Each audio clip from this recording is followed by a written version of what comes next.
Good evening, ladies and gentlemen. Tonight, this video is going to go over 5 conservation of momentum example problems. Here are diagrams of the first 2 problems. Here are diagrams of the second 2 problems. And here is a diagram of the last problem. Water flows through a horizontal bend and discharges into the atmosphere as shown in the figure below. When the pressure gauge reads 15 psi, the resultant x-direction anchoring force, FAX, in the horizontal plane required to hold the bend in place is shown on the figure. Determine the flow rate through the bend and the x-direction anchoring force, FAY, required to hold the bend in place. Okay, so that was a mouthful. But the first step here is we want to write down our key equation, which is the conservation of momentum.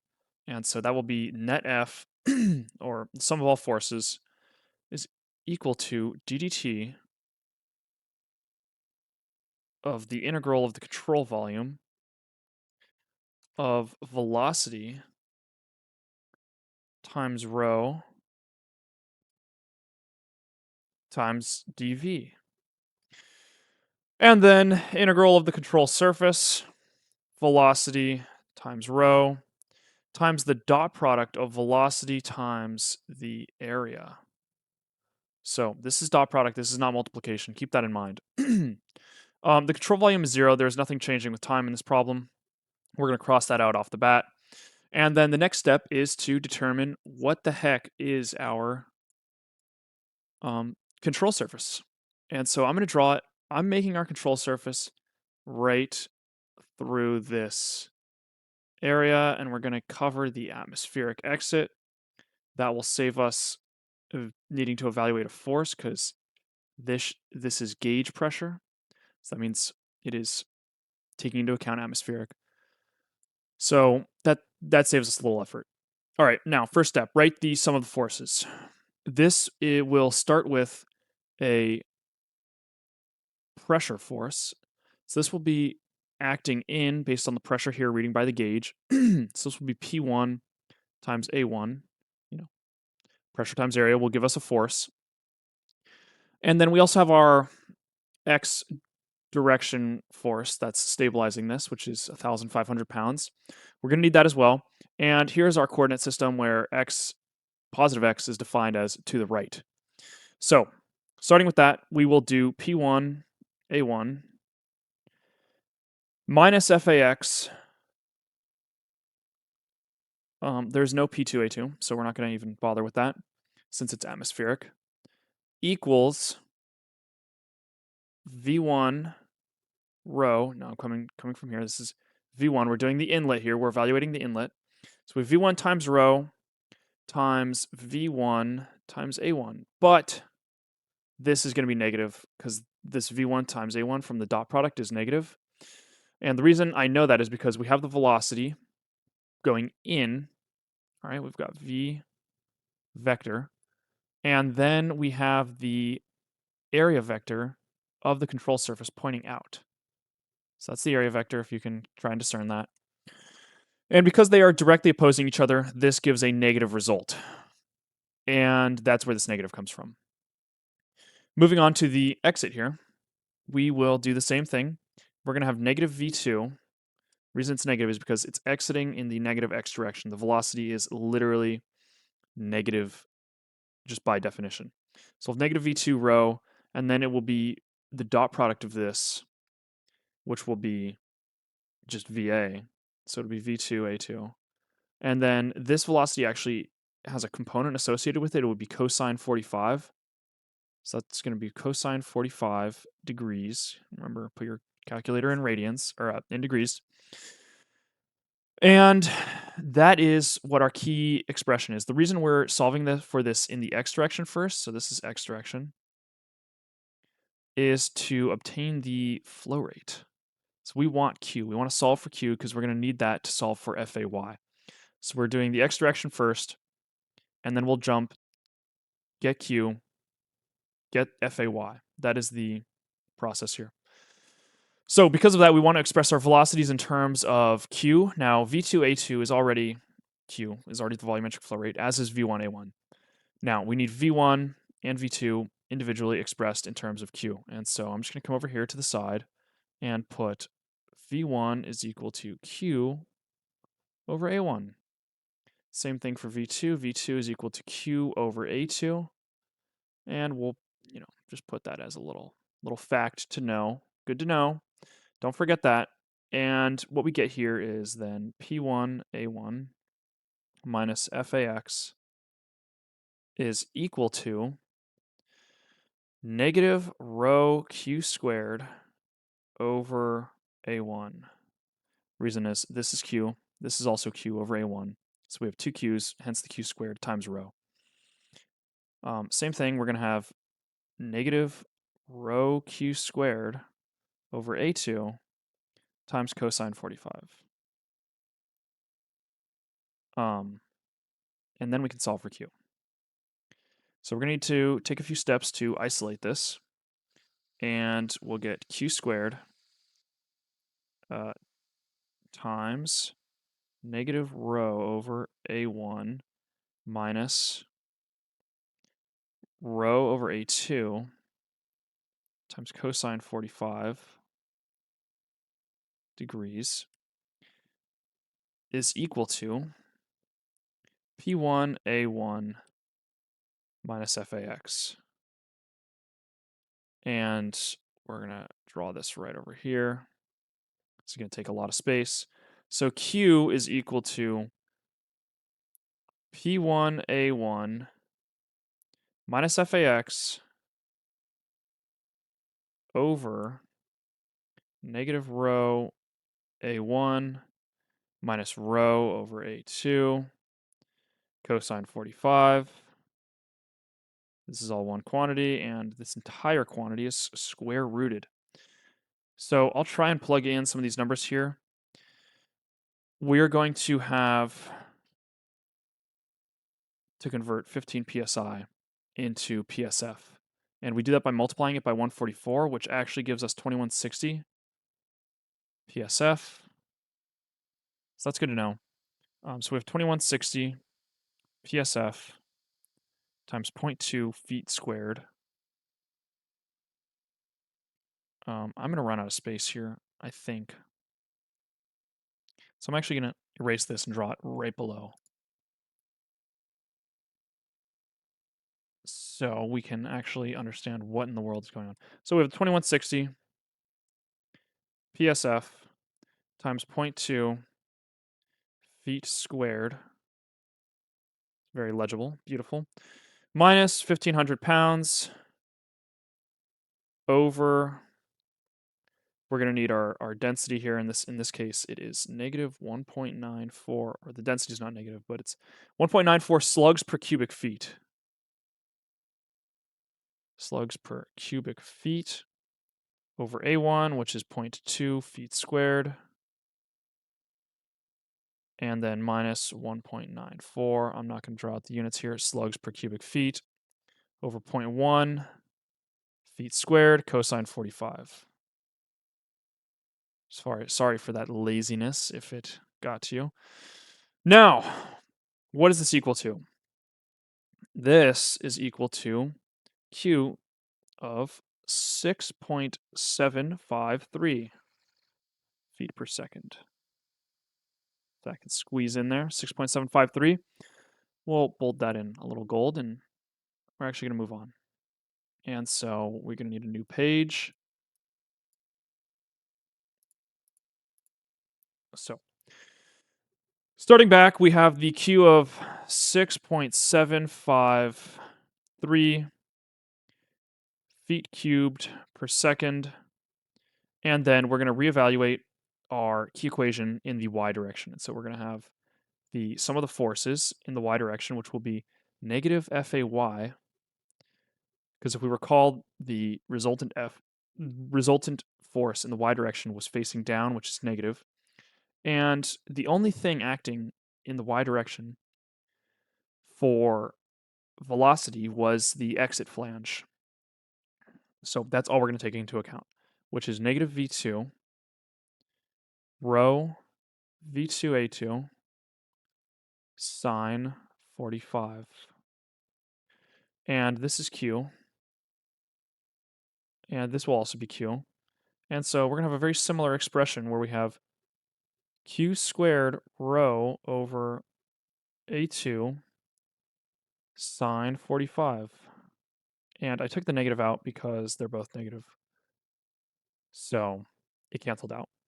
Now FAY is equal to, let's draw in the numbers, 6.753 feet cubed per second over 0.1 feet squared times 1.94 slugs per feet cubed times sine 45 with this quantity squared. And this gives us a resultant F force of 625.6 pounds. So that is the final answer. Determine the magnitude and direction of the anchoring force needed to hold the horizontal elbow and nozzle combination shown in the figure below in place. Atmospheric pressure is 100 kilopascals, absolute. The gauge pressure at section 1 is 200 kilopascals. At section 2, the water exits to the atmosphere. So we are solving for a resultant force. In order to do that, we are going to need to solve in the x direction. So here's our coordinate plane. X, Y. We don't care about Y because nothing is moving in the Y direction. We only care about X. So first step is we are going to write out our awesome sum of the forces equation, which will be sum of the net forces is equal to ddt of the control volume integrated over velocity times rho times volume. Oh, that's just disgusting. dV, V is volume here with the little bar over it. There's no transient here, so this is 0, plus the control surface integral of velocity times rho times the dot product between velocity and area. All right. That's the first thing we're going to do. The next step is we are going to write out our control surface, which is going to look like this. So we're going to encapsulate everything, especially as this exits to atmospheric. That will be very helpful. This is absolute pressure, or sorry, gauge pressure. So that means we don't need to deal with the exit pressure.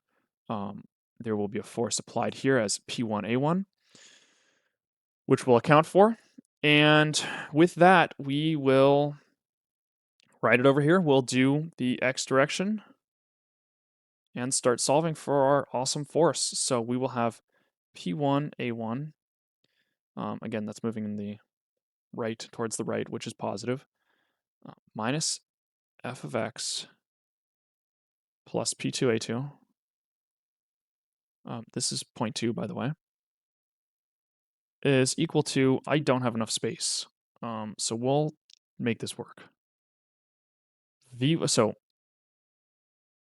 let me put this over here to the side. X direction, whatever. All right, X direction. Now this will make a little more sense. This will be easier to follow. Okay. So P1A1 minus Fx. Fx literally does not matter where it is because we're only looking in the X direction. That's why it's not shown on the diagram. Plus P2A2, which is atmospheric, so it's nothing. And then it's equal to the inlet. So we're going to evaluate the inlet velocities here. Velocity is moving to the right, which means it's positive. So we're going to have V1 times rho times, well, velocity is moving against the area vector, which is pointing out. So that's the area vector. So that's going to be negative. And so it's going to be negative Q because V times A is Q, which is just dandy. And so then we're going to evaluate the exit where we have negative V2. Well, technically, negative V2 times rho times Q because it's exiting with the area vector, which is right here. And the velocity is moving to the left, which is why this is negative. So that is our key equation. We are going to start to solve it. And by that, I mean we're going to solve it right now. F of x is equal to P1A1 plus, notice I take this all over. Everything else has a negative, and so everything will be positive if you were to go and evaluate the signs. I'm not going to spell that out for you. Now, V1 is equal to Q over A1. We'll put this over here. V1 is equal to Q over A1. Same for V2. V2 is equal to Q over A2. Good to know, because or else you'll be really confused. So this is now Q squared, rho over A1 plus Q squared, rho over A2. You may be saying, what's A1? What's A2? Great question. A2 is equal to pi r, well, we'll do 1/4 pi d squared. We'll keep it real simple. 1/4 pi d2 squared. We have d2. D2 is 0.16. So that if that's 0.16 meters, then this evaluates to 0.02011 meters squared. Similarly for A1 is 1/4 pi 0.3 meters squared, which will be 0.0707 meters squared. So we can start to plug everything in, and we're literally going to. This is a very simple problem. F of x is equal to 200 kilopascals times A1, which is 0.0707 meters squared, plus Q, which is V1 times A1, which we can solve for. Q is equal to V1 A1, and we get that over here because V1 is given. So it'll be 3 times 0.0707 meters squared, and that's 3 meters per second, which is equal to 0.212 meters cubed per second. So that'll show up here, 0.212 meters cubed per second times 999 kilograms per cubic meter. And then it's actually also times the inverse areas. So this is going to get really disgusting. In fact, I'm going to rewrite this on the extra sheet just so we don't get confused here for the final expression. In fact, I'll spell it out even more.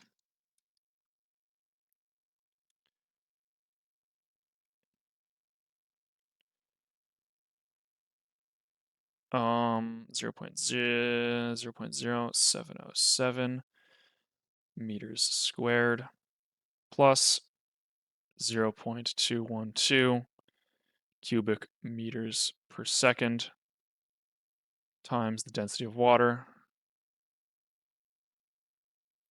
times 1 over 0.0707 meters squared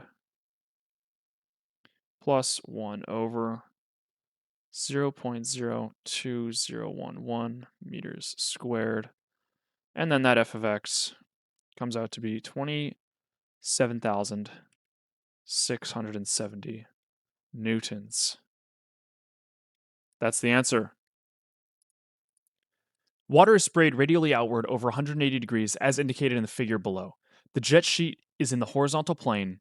If the jet velocity at the nozzle exit is 15 feet per second, determine the direction and magnitude of the resultant horizontal anchoring force required to hold the nozzle in place.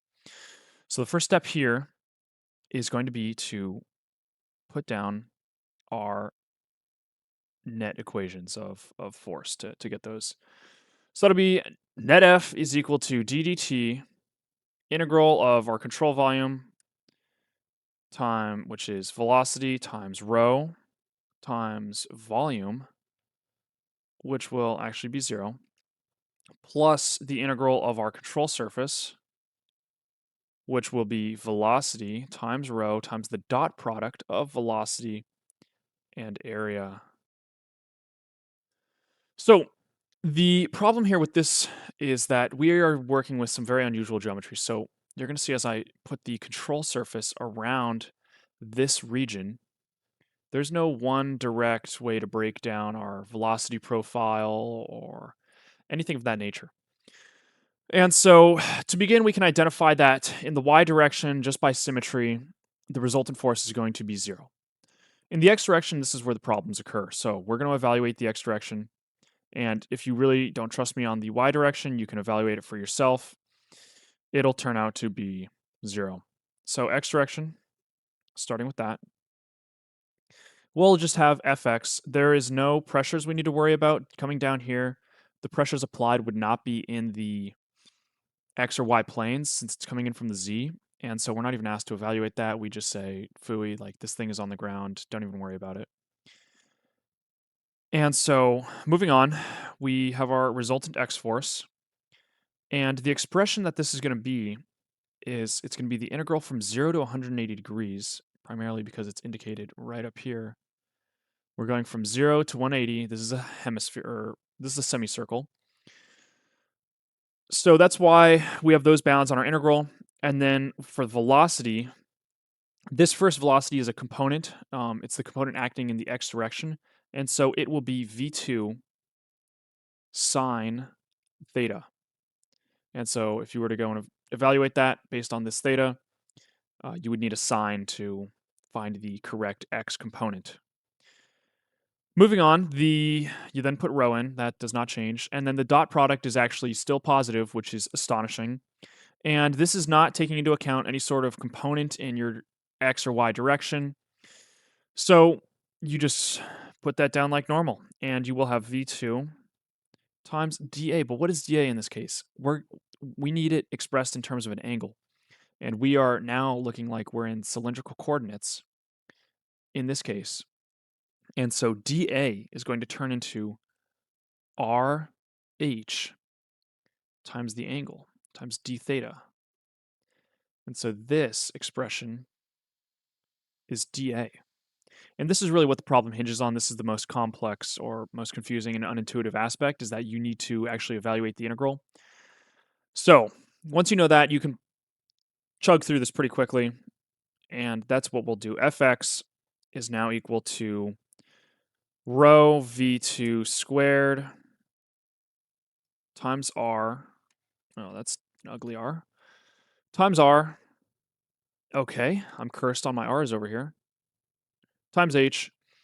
And then if you evaluate the integral of sine, you get negative cosine theta from 0 to 180 degrees. So we'll then drag this over here. Fx, the new expression for it, is rho v2 squared times r times h, and then it will be negative cosine 180 minus negative cosine of 0. And so what you'll get is you'll get two positives, or two ones, since this will be negative 1, which is then turned into 1. And then this is also going to be 1, because there's two negatives here. And so this will be 2, this whole quantity. And then we can start to plug in and get our answer. So with that, we will have fx is equal to 1.94 slugs per cubic foot times velocity squared, which in this case is 15 feet per second, squared, times r, which is 10. Converting that into feet, you divide it by 12. So 10 inches turns into 10/12ths of a foot. Same thing with the height. In this case, the height is 0.5 inches. That's how tall this is. So it'll be 0.5 over 12 feet. And then this whole quantity is times 2 because of these cosines as stated above. And this fx turns out to be 30.3 pounds. So that's the main answer. You also probably do want to put that your f of y is 0, either by symmetry, or you could actually solve for it. If you're solving in the y direction, the only thing that changes is this sine is a cosine. And so that means when you evaluate this as the integral, these would be signs, and so it would turn to 0. And so f of y is equal to 0. You could just make a symmetry argument. And there we have it. A variable mesh screen produces a linear and axisymmetric velocity profile as indicated in the figure below in the airflow through a 3-foot diameter circular cross-sectional duct. The static pressures upstream and downstream of the screen are 0.4 and 0.15 psi and are uniformly distributed over the flow cross-sectional area. Neglecting the force exerted by the duct wall on the flowing air, calculate the screen drag force. So the screen is doing two things, which is causing a drag force. It, first of all, is causing a pressure drop. So we can see that here with the 0.4 to the 0.15 psi. And then it's changing the velocity profile, which is also affecting the forces at play. So here we have Vmax occurring at the end at r of 1.5 feet, and then that drops to 0 at the center of the pipe. So in order to evaluate this, we're going to start exact same way we've started every single other problem, where we have delta F is equal to the ddt. Again, this will turn into 0, but we're going to write it out just for posterity. Vector, velocity vector, times density times d volume plus the control surface integral, velocity vector times rho times the dot product between velocity and area. So with that, we'll cross this out, 0, and we'll draw our control surface as this area.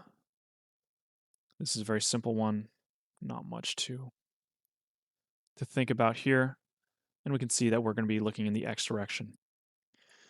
So let's take a look in the x direction. So we're going to do x direction, and we'll call this 0.1.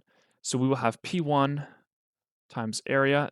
There's no difference in areas, so there's not an A1, there's not an A2, it's just area, minus P2 times area. And so the reason this one is positive is because it's pushing this way, the pressure, and this pressure is pushing that way. So it's in the negative x or positive x respectively. That's exactly where we get these positive and negative signs. And then fx could literally be either sign. I'm going to make it negative here. If I made it positive, it wouldn't change the result in any way. So this is equal to, now we're going to take into account the momentum changes. So on the left-hand side at 0.1, this is very simple. We have V1, it's moving in the positive direction, so it is V, everything is moving in the x. There's no angles, no sines, no cosines, none of that. So BV1 rho times negative V1 times A. That's because the dot product here, again, the velocity is moving directly against the area vector. So it's negative. And then time to get into the complicated area where we are discussing this velocity profile. So for the control surface, because this is a cylindrical duct, it will go from 0 to r, where r is the big R radius of 1.5 feet.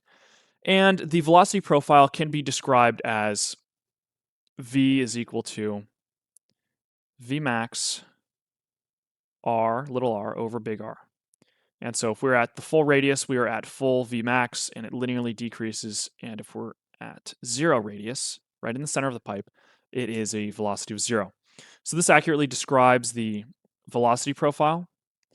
And that's why we have an integral here, because this has a variable. So this is all moving in the x direction, hence there are no more angles. And so we take into account velocity profile. We're going to then do density. And the exact same thing. It's moving with the area vector, and so this will be positive, which will become Vmax little r over big R times dA, but dA changes. It becomes 2 pi r dr. This is dA for our cylindrical coordinates. You just need to know that. You kind of need to have that on lock, have that memorized. And this whole thing will simplify down into 2 pi rho 0 to r Vmax r over big R squared times dr. So that's what this whole thing simplifies down into. Now we kind of are at an impasse. We're at a roadblock. What is Vmax? We need to go and evaluate that, which is what we're going to do. We're going to evaluate that by using the conservation of mass. So this will leave us with Vmax, conservation of mass, right on this side. So it'll start as rho 1 V1 area 1 is equal to rho 2 V2 area 2. These densities are the exact same. They're going to cancel out. These areas are actually important now because the velocity changes with respect to area. So this will be V1 times our normal area, but this is going to become a little complicated. So this V2 does not have a single term for it. And so we actually need to re-express this in terms of our integral, which will be Vmax little r over big R. And A here is 2 pi r dr. So this is the volumetric flow rate right here. So what we're going to do is we're going to solve and obtain Vmax. V1 is equal to pi r squared. And we're going to pull out all of the terms we can from here, which will give us 2 pi Vmax over big R, where this now just becomes 0 to big R and little r squared dr. And this is very simple. This will actually become r cubed over 3 from 0 to big R, which is awesome. That's what we want. So Vmax, if we plug this in, we will then get big R cubed over 3. And this big R cubed, we'll spell it out. 2 pi over big R times r cubed over 3. So this will become squared instead of a cubed.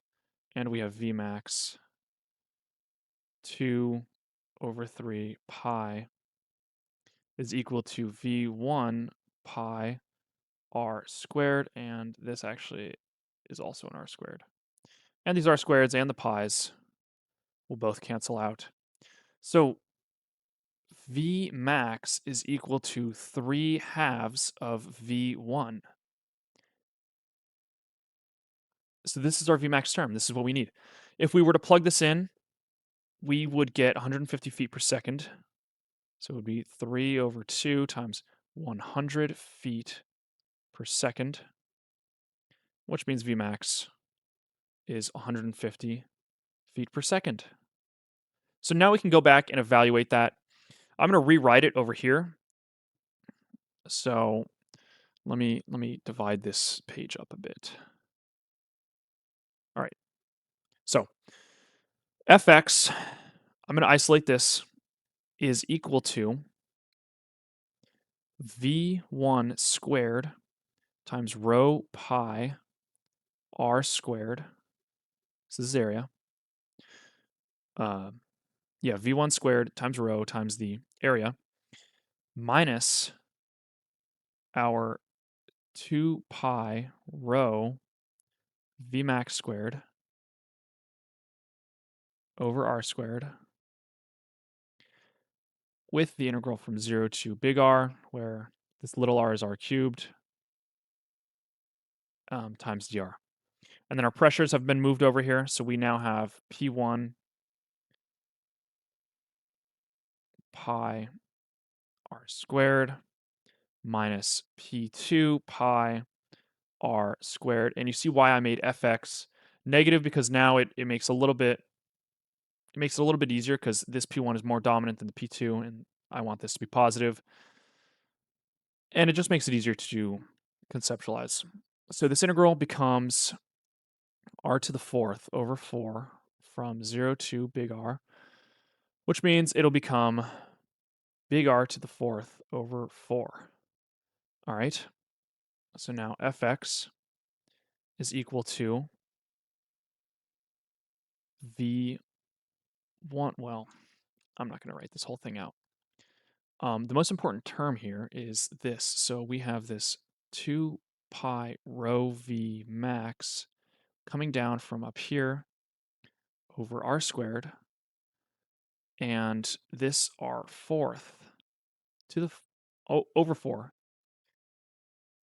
coming down as well. This is now r squared, and everything has an r squared now, if you were to look around and take note of that. So we could factor that out, but I'm not going to. We are going to brute force this.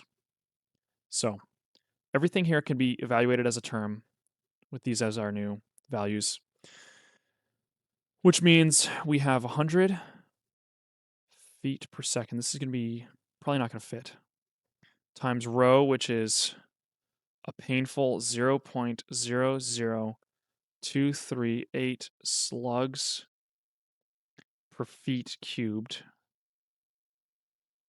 So I'm sorry that we have to use that unit. It pains me as well.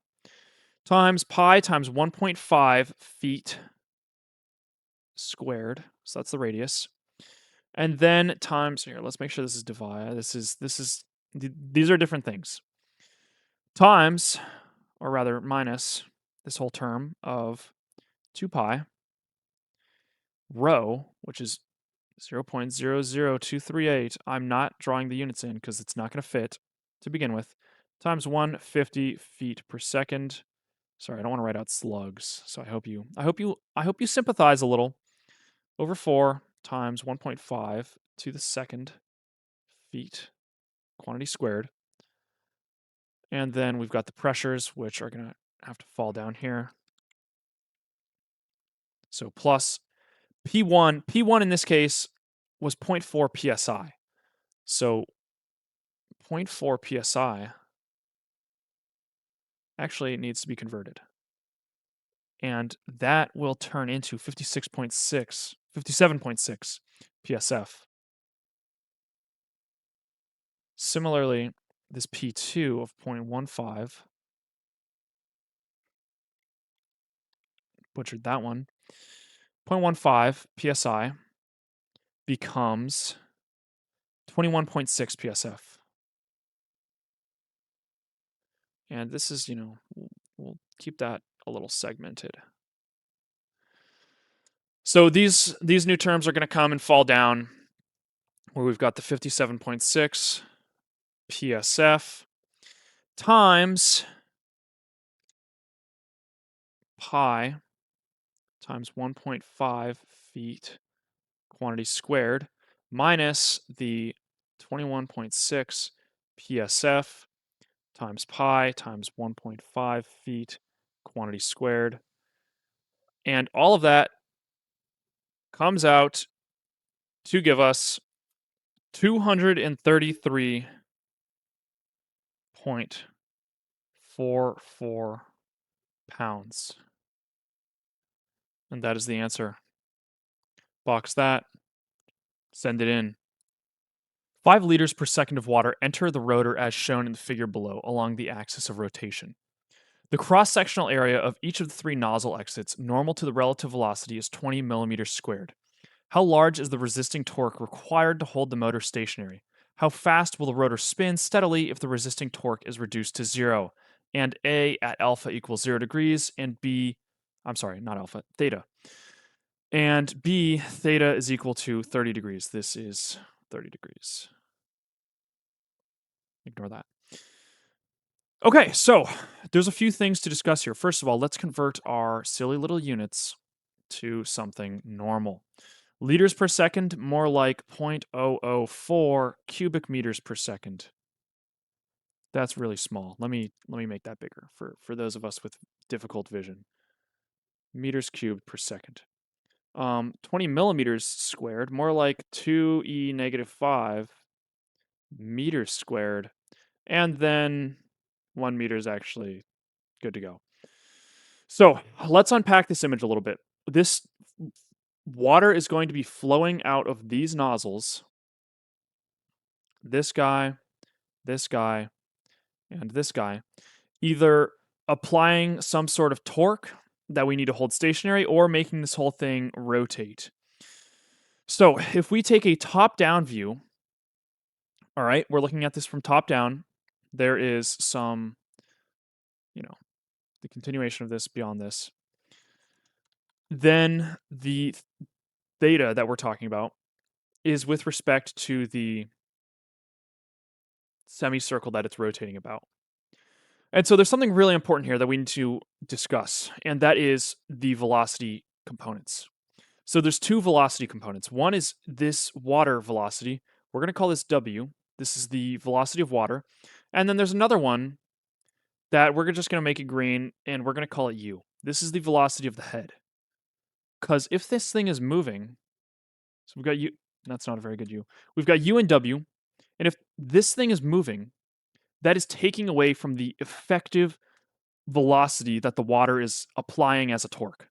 All right, so if this thing is allowed to spin and there's no torque set on it, it will find some equilibrium velocity, and you need to kind of wrap your head around that. I know it's difficult. I know it's weird.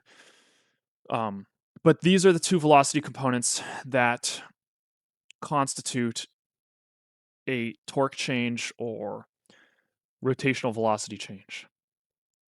So we are going to get an expression for this. We actually don't really even need a control volume for this. So this is just a net torque problem. So we have torque. Our torque equation is going to be torque of the shaft is equal to mass flow rate in, so m dot in, negative m dot in, plus minus radius in times velocity in. Don't get too worried about this stuff. This will be very, very direct once we write it all out. So, and then we've got plus m dot out plus minus r out times velocity out. Okay, so there is no mass flow rate going in that is doing anything because it's coming in about the axis of rotation in the, the height component of this. So we don't really care. It is all about the mass flow rate out. So RT shaft, before we even get into this, there are going to be two equations that we're pulling about, that we're discussing. It's going to be stationary torque and stationary rotation. All right, so I'm going to draw this in big, bold, red letters. Stationary torque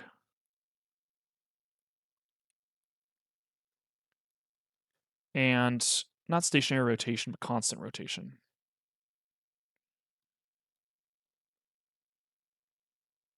And so they're both going to start the exact same way. All right, so we are going to just jump to a new page right now. And we're going to have stationary torque here.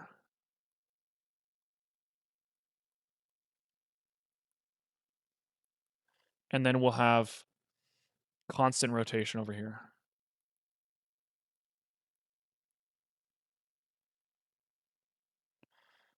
We'll separate them somewhat halfway down the page. Okay. We'll have two equations. We are going to determine what they are. We're going to find their, skeleton form here. We're going to start the exact same way for both of these. T shaft is equal to m dot out times the radius times our velocity out. That radius is really hard to know what that is. I apologize for the bad handwriting. Radius times velocity out. All right. In this case, m dot, what is m dot? M dot out is equal to rho times q. We have q. So this is good. This is an expression we can use. V out,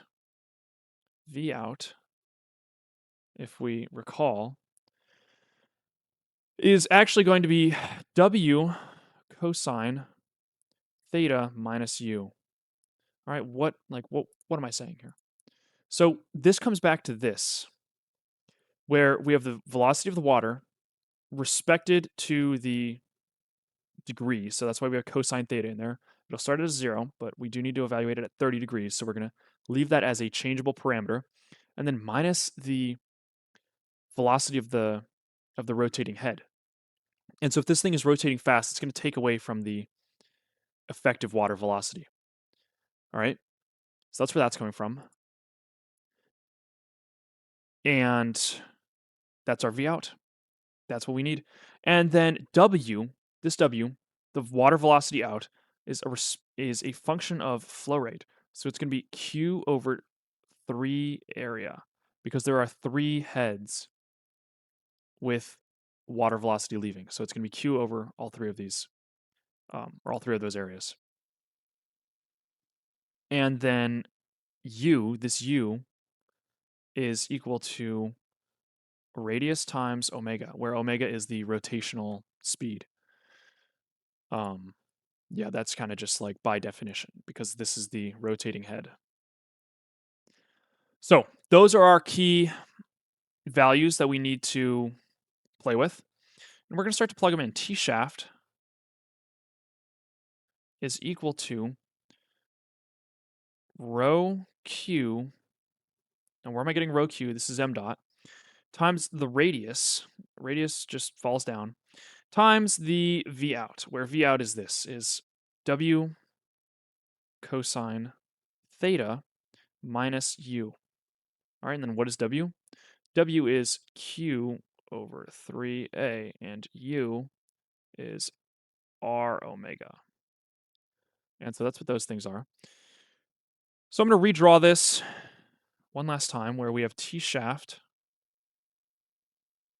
is equal to rho Q R Q over 3A cosine theta minus R omega. And this is our master equation for stationary torque. So if we say, what is the stationary torque when the angle is 0? Then we'd plug a 0 into theta and we'd chug through. And we'd also say it's stationary, so omega will be 0. Right? That's very important. And so we're actually going to do that right now. We're going to evaluate for our 0 degrees and our 30 degrees with omega equals 0. So omega is 0, theta is equal to 0 degrees. And here we have T shaft is equal to rho QR times Q over 3A cosine of 0, which will be 1. And then there's no R omega, so that will be 0. I'll even draw that out so we all know. Minus 0. Okay, and then we will plug in chug. So T shaft here is equal to 999 kilograms per meter cubed times the flow rate, which is 0.004 meters cubed per second, times the radius, which is 1 meter, times Q, 0.004 meters cubed per second over 3A, which is 3 times 2 times, well, not times, E negative 5 meters squared, where that's the A. All that times cosine 0, which is 1. So this T shaft becomes 266.4 Newton meters.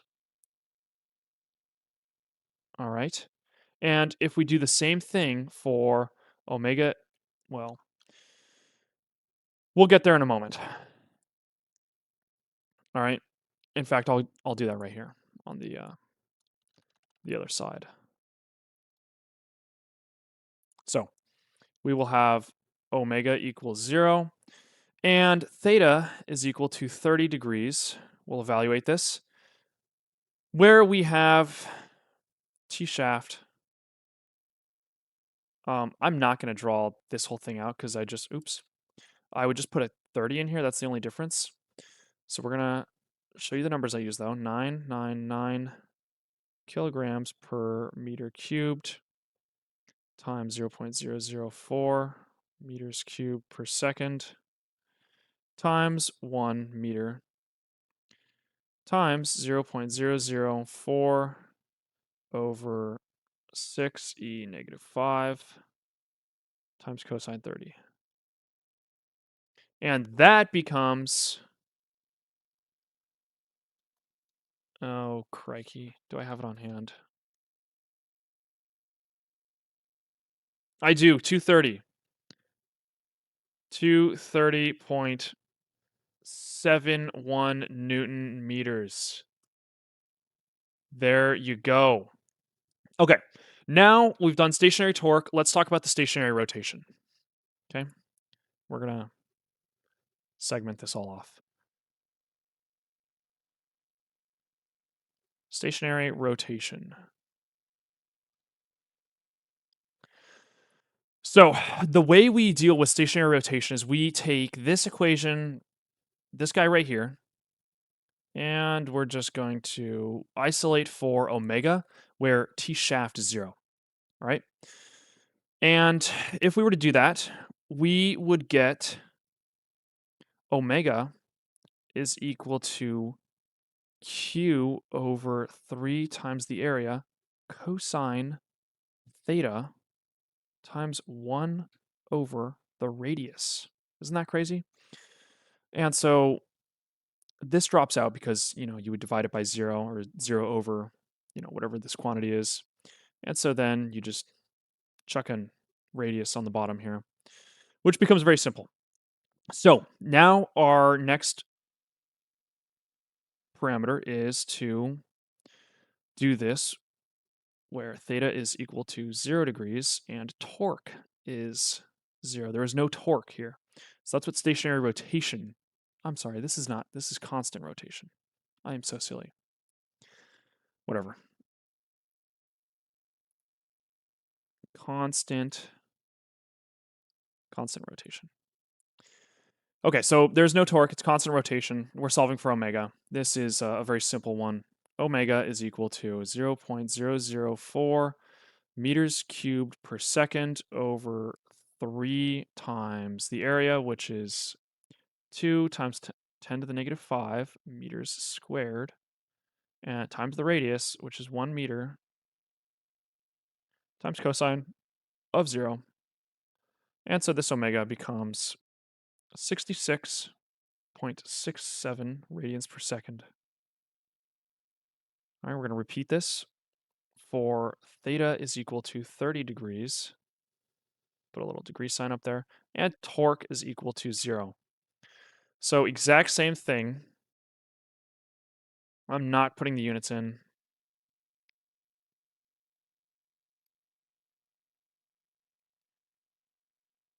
Cosine 30. And then this final omega is 57.74 radians per second. 57 right there. Bang. And there you've got it. You've got your answers.